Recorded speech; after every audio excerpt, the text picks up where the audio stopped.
আসসালামু আলাইকুম। কানিজ ফাতেমা লোপা স্বাগত জানাচ্ছি এনটিভির মধ্যরাতের খবরে। ক্রাউন সিমেন্ট শিরোনাম দেখছিলেন, এবারে নিয়ে যাচ্ছি পুরো খবরে।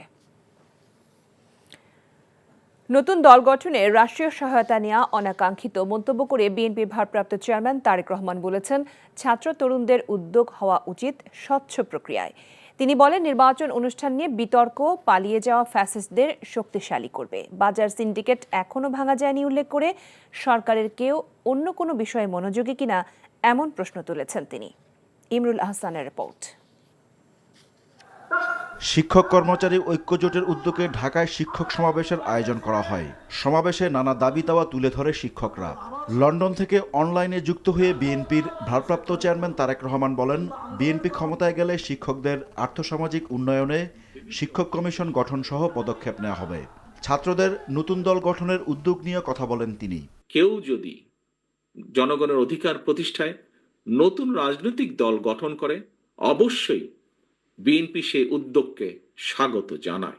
তবে রাজনৈতিক দল গঠন করতে গিয়ে কেউ যদি রাষ্ট্রীয় কিংবা প্রশাসনিক সহায়তা নেন, সেটি জনগণকে হতাশ করবে, কিংবা অন্য রাজনৈতিক দলের প্রতি তাদের আচরণ কিংবা বক্তব্য মন্তব্য যদি ঝগড়া সুলভ অথবা প্রতিহিংসামূলক হয়, সেটিও জনগণের কাছে হবে অনাকাঙ্ক্ষিত। অতীত থেকে বেরিয়ে এসে তারুণ্য নতুন পথ রচনা করবে, তবে কোনো প্রশ্নবিদ্ধ পথে নয়। পথটি অবশ্যই হওয়া উচিত স্বচ্ছ এবং স্বাভাবিক। তারেক রহমান বলেন, মুক্তিযুদ্ধের মাধ্যমে অর্জিত সংবিধানকে আওয়ামী লীগ সরকার কাটাছেঁড়া করে দলীয় সংবিধানে পরিণত করেছিল। সংস্কার না নির্বাচন আগে, এমন বিতর্ক প্রসঙ্গে তিনি বলেন, নির্বাচন ও সংস্কার দুটোই চায় বিএনপি। অন্তর্বর্তী সরকারের সংস্কার কার্যক্রমের সাথে বিএনপির ৩১ দফার খুব বেশি তফাৎ নেই বলে মন্তব্য করেন তিনি। নির্বাচন অনুষ্ঠান নিয়ে বিতর্ক সৃষ্টি করার অর্থ নিজেদের অজান্তেই পরাজিত পলাতক ফ্যাসিস্টদের অবস্থানকে শক্তিশালী করা। বিএনপির সর্বস্তরের নেতাকর্মীদের প্রতি বরাবরের মতনই আমার আহ্বান থাকবে, আপনাদের কোনো কার্যক্রম নিয়ে কেউ যাতে বিভ্রান্তি ছড়ানো কিংবা বিতর্কে লিপ্ত হওয়ার সুযোগ না পায়, সে বিষয়ে অবশ্যই আপনাদেরকে সজাগ থাকতে হবে। বাজার সিন্ডিকেট এখনো কেন ভাঙা যায়নি তা নিয়ে প্রশ্ন তোলেন তারেক রহমান। জনগণ বিশ্বাস করে অন্তর্বর্তীকালীন সরকারের মতন সর্বজন সমর্থিত একটি নির্দলীয় অরাজনৈতিক সরকারের পক্ষেই বাজার সিন্ডিকেটের কবল থেকে জনগণকে মুক্তি দেওয়া সহজ। তাহলে এখন প্রশ্ন, অন্তর্বর্তীকালীন সরকার এতদিনেও কেন বাজার নিয়ন্ত্রণে ব্যর্থ? জনগণের উপরে কেন উল্টো ভ্যাটের বোঝা চাপিয়ে দেওয়া হচ্ছে? এখনো কেন বাজার সিন্ডিকেটের দৌরত্ব চলছে? এমন পরিস্থিতিতে কিন্তু জনগণের অনেকের মনেই প্রশ্ন ওঠা স্বাভাবিক, তাহলে কি সরকারের কেউ কেউ অন্য কোনো ইস্যুতে বেশি মনোযোগী, নাকি সরকার পারছে না? তারেক রহমান বলেন, বৃহত্তর স্বার্থে জনগণ সরকারের ব্যর্থতা মেনে নিতে পারলে সরকারকে আরও ধৈর্যশীল হওয়া উচিত। Imrul Ahsan, NTV news, Dhaka. যুক্তরাজ্যের দ্য লন্ডন ক্লিনিকে ১৭ দিন চিকিৎসা শেষে বিএনপি চেয়ারপারসন বেগম খালেদা জিয়াকে স্থানীয় সময় শুক্রবার লন্ডনে ছেলে তারেক রহমানের বাসায় নেওয়া হয়েছে। চিকিৎসায় তার স্বাস্থ্যের যথেষ্ট উন্নতি হয় ডাক্তাররা আপাতত তাকে বাসায় থেকে চিকিৎসা নেওয়ার পরামর্শ দিয়েছেন। গত ৮ জানুয়ারি বুধবার খালেদা জিয়া উন্নত চিকিৎসার জন্য ঢাকা থেকে কাতারের আমিরের পাঠানো বিশেষ এয়ার অ্যাম্বুলেন্সে লন্ডন যান। সেদিনই তাকে বিশেষায়িত বেসরকারি হাসপাতাল দ্য লন্ডন ক্লিনিকে ভর্তি করা হয়। এরপর থেকেই লন্ডন, বাংলাদেশ ও যুক্তরাষ্ট্রের বিশেষজ্ঞ চিকিৎসকের সমন্বয়ে চলে নানা পরীক্ষা নিরীক্ষা। বেশ কিছু শারীরিক জটিলতা থাকায় বৃহস্পতিবারই ডাক্তাররা সিদ্ধান্ত নেন এখনই লিভার প্রতিস্থাপন না করে বাসায় রেখে তার চিকিৎসা চালিয়ে যাওয়ার। সুইজারল্যান্ডের দাভোসে বিশ্ব অর্থনৈতিক সম্মেলনে যোগদান শেষে দেশে ফিরেছেন প্রধান উপদেষ্টা ডক্টর মোহাম্মদ ইউনূস। শনিবার বিকেলে প্রধান উপদেষ্টা ও তার সফরসঙ্গীদের বহনকারী এমিরেটস এয়ারলাইন্সের বাণিজ্যিক ফ্লাইটটি শাহজালাল আন্তর্জাতিক বিমানবন্দরে অবতরণ করে। স্থানীয় সময় শুক্রবার রাতে সুইজারল্যান্ডের জুরিখ আন্তর্জাতিক বিমানবন্দর থেকে দেশের উদ্দেশ্যে রওনা হন প্রধান উপদেষ্টা। সরকার প্রধান ও তার সফরসঙ্গীদের বহনকারী ফ্লাইটটি দুবাই হয়ে আজ বিকেলে ঢাকার শাহজালাল বিমানবন্দরে অবতরণ করে। অধ্যাপক ইউনুস বিশ্ব অর্থনৈতিক সম্মেলনে যোগদানকালে মোট ৪৭টি আনুষ্ঠানিক বৈঠকে যোগ দিয়েছেন। এ সময় তিনি ৪ জন সরকার প্রধান, ৪ জন মন্ত্রী পর্যায়ের বিশিষ্ট ব্যক্তি, জাতিসংঘ সহ 10টি সংস্থার শীর্ষ নির্বাহী এবং 10টি কোম্পানির প্রধান নির্বাহী কর্মকর্তা সহ বেশ কয়েকটি গণমাধ্যমে সাক্ষাৎকার দিয়েছেন। বিশ্ব অর্থনৈতিক সম্মেলনে যোগ দিতে গত ২১ জানুয়ারি ঢাকা ত্যাগ করেছিলেন প্রধান উপদেষ্টা। অন্তর্বর্তীকালীন সরকারের উপদেষ্টা মোহাম্মদ মাহফুজ আলম বলেছেন, আওয়ামী ফ্যাসিস্টদের কোনোভাবেই নির্বাচনে অংশগ্রহণ করতে দেওয়া হবে না, আর রাজনৈতিক দল ও অংশীদারদের সাথে আলোচনার ভিত্তিতে ন্যূনতম সংস্কার করে নির্বাচনের ব্যবস্থা করা হবে। এদিকে জাতীয় নাগরিক কমিটির মুখ্য সংগঠক সার্জিস আলম বলেছেন, আওয়ামী লীগ গুজব নামের খুঁটির উপর দাঁড়িয়ে বাংলাদেশের মানুষের মধ্যে বিভ্রান্তি ছড়াচ্ছে। শনিবার চাঁদপুর ও পঞ্চগড়ে আলাদা অনুষ্ঠানে তারা এসব কথা বলেন। প্রতিনিধিদের পাঠানো তথ্য ছবি নিয়ে রিপোর্ট করছেন আবির আহমেদ।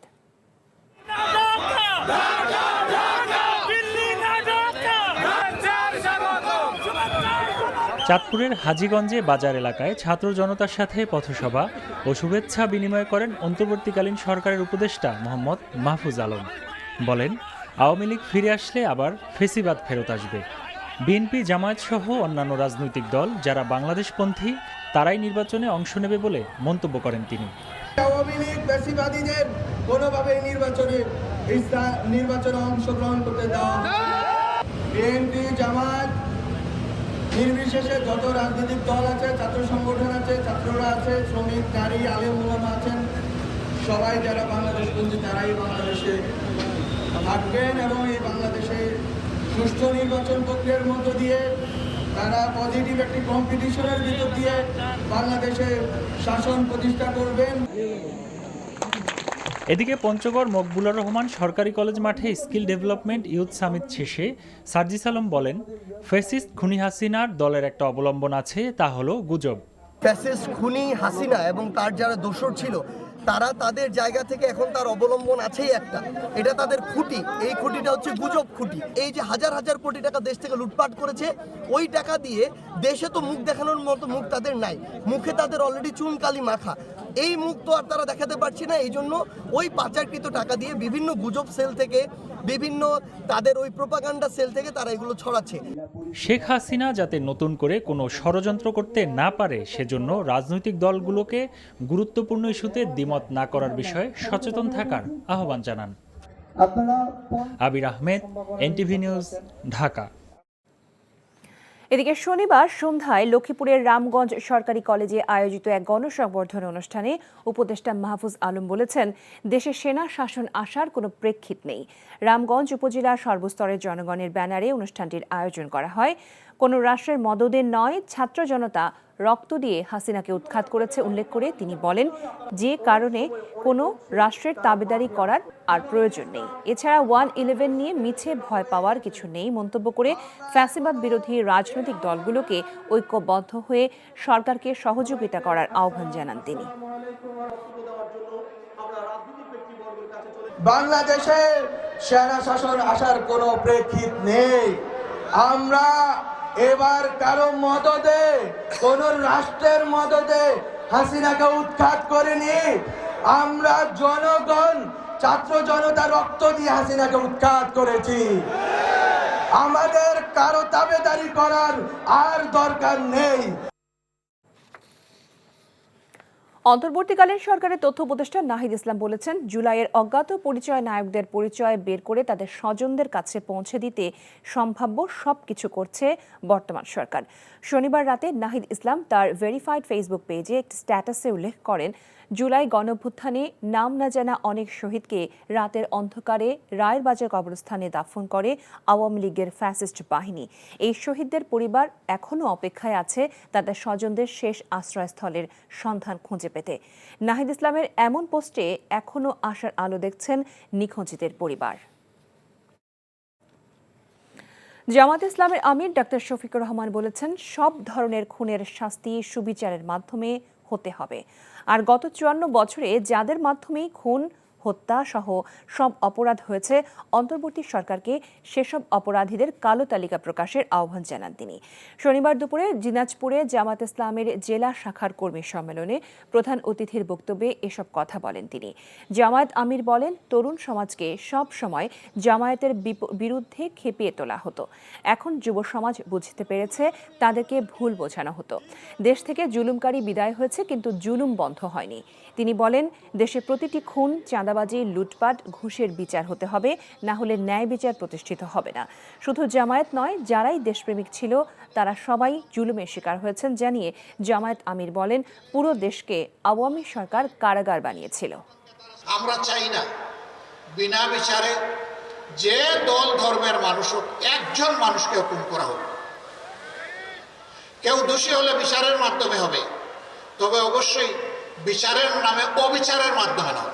আমরা বর্তমান সরকারকে বলি, অনেক সংস্কার করার ব্যাপারে আপনারা হাত দিয়েছেন। গত 54 বছরে বাংলাদেশে বিভিন্ন ধর্মের মানুষ যাদের হাতে নির্যাতিত হয়েছে, যাদের উপর জুলুম করা হয়েছে, এদের নামের কালো তালিকা প্রকাশ করে দেন।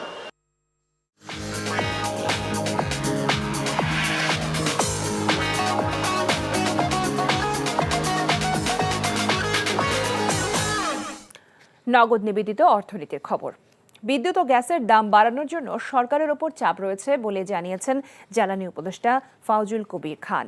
এজন্য কতদিন দাম না বাড়িয়ে রাখা যাবে সে বিষয়ে সংশয় প্রকাশ করেন তিনি।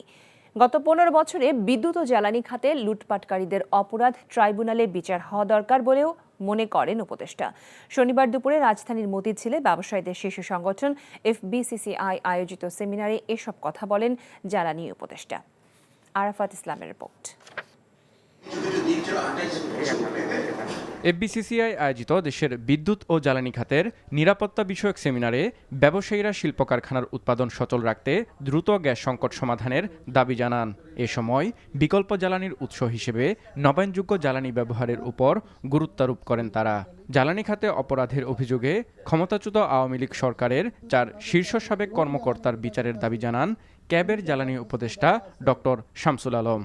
আমি পয়সা দিচ্ছি, সেই পয়সা ঘাটতি দেখিয়ে নিয়ে চুরি হয়ে যাচ্ছে। তো যারা চুরি করেছে, একজন হচ্ছে আবুল কালাম আজাদ, একজন হচ্ছে তৌফিক ইলাহি, একজন হচ্ছে কাইকাউস, আর একজন হচ্ছে মনারুল ইসলাম। মনারুল ইসলাম রেগুলেটরি কমিশনে বসে করেছে, তার স্পষ্ট প্রমাণ আছে। জ্বালানির মূল্য পরিশোধের চাপ মাথায় নিয়ে প্রতিদিন শুরু হয় উল্লেখ করে উপদেষ্টা ফাউজুল কবির খান বলেন, বিদ্যুৎ ও গ্যাসের দাম বাড়ানোর জন্য সরকারের উপর চাপ রয়েছে। বাইরের দেশের একটা সাপ্লায়ার আছে, প্রায় আমাদেরকে দেয় যে সাপ্লাই বন্ধ করে দেবে, এবং বন্ধ করেও দিয়েছিল। এইটার দিক থেকে আমার চাপ, আমার পানাদাররা আমার কাঁধে, আমার মাথায় বন্দুক ধরে। আবার আরেক দিক থেকে চাপ আছে, সেটা হচ্ছে যে বিদ্যুতের দাম বাড়ান, গ্যাসের দাম বাড়ান।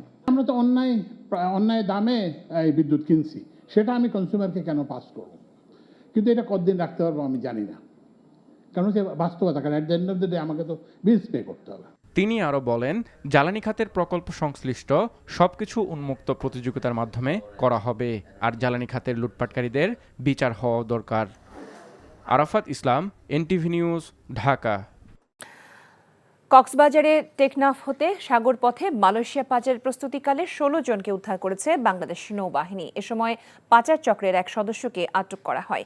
নৌবাহিনীর এক প্রেস বিজ্ঞপ্তিতে জানানো হয়, গোপন তথ্যের ভিত্তিতে নৌবাহিনীর গোয়েন্দা টিম জানতে পারে টেকনাফ কেন্দ্রিক স্থানীয় মানব পাচারকারী কেফায়েতুল্লাহর নেতৃত্বে সাগর পথে মালয়েশিয়া পাচারের উদ্দেশ্যে টেকনাফের কচ্ছপিয়া পাহাড়ের পাদদেশে 40-50 জনকে কয়েকটি ঘরে জড়ো করা হয়েছে।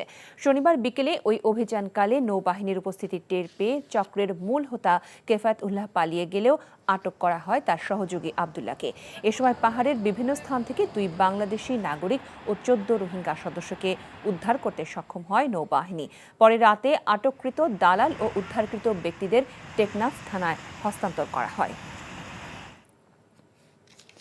ভারতের বেঙ্গালুরুতে 28 বছর বয়সী বাংলাদেশি নারীকে ধর্ষণ ও হত্যার প্রতিবাদে জানিয়ে এর সুষ্ঠু বিচারের দাবি জানিয়েছে বৈষম্য বিরোধী ছাত্র আন্দোলন। শনিবার বিকেলে ঢাকা বিশ্ববিদ্যালয়ের রাজু ভাস্কর্যের পাদদেশে বিক্ষোভ সমাবেশ থেকে বৈষম্য বিরোধী ছাত্র আন্দোলনের কেন্দ্রীয় নেতারা এ দাবি জানান। বাংলাদেশি নাগরিককে হত্যার ঘটনায় এখনও ভারতীয় রাষ্ট্রদূতকে তলব না করায় পররাষ্ট্র উপদেষ্টার সমালোচনা করেন তারা। বিক্ষোভ সমাবেশ থেকে ফেলানি সহ সব হত্যাকাণ্ডের সুষ্ঠু বিচার দাবি করা হয়। গত শুক্রবার ভারতের বেঙ্গালুরুর রামমূর্তি নগরের কেলকেরে লেকের কাছে বাংলাদেশি নারীর মরদেহ উদ্ধার করা হয়। ভারতীয় পুলিশের ধারণা ওই নারীকে ধর্ষণের পর হত্যা করা হয়েছে। আমাদের বোন নাজমা হত্যাকাণ্ডের ব্যাপারে ভারতকে অবশ্যই পদক্ষেপ নিতে হবে। বাংলাদেশের পররাষ্ট্র মন্ত্রণালয়কে অবিলম্বে ভারতীয় হাইকমিশনারকে তলব করে এই ব্যাপারে ভারত সরকার কি পদক্ষেপ নিয়েছে সেটি জানতে চাইতে হবে।